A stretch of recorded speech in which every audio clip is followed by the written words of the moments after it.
meninas, tudo bom? Hoje eu vou fazer o vídeo Volta às Aulas do meu material escolar 2017. Aqui é o meu caderno da Julie, que é com gatinho, florzinhas. E esse aqui é meu hidrocor. E esse aqui são os meus grampeadores, lapiseiras. Esse aqui são meus hidrocor mais grossos. Esse aqui são minhas canetinhas coloridas.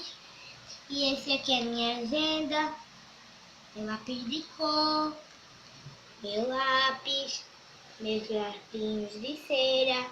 E esse aqui são minhas canetas de brilhosa, colorida.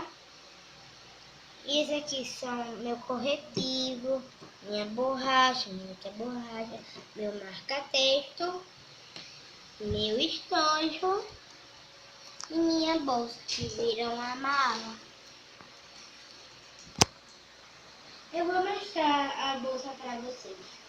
Aqui é a bonequinha.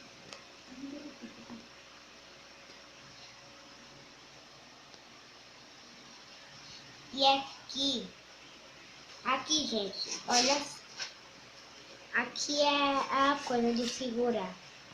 A pessoa leva para a escola, mas se a pessoa quiser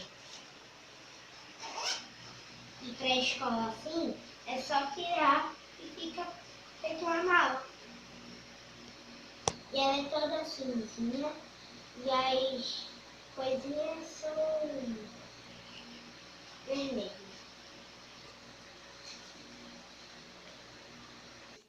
Espero que vocês tenham gostado. Deixe seu like e se inscreva no meu canal.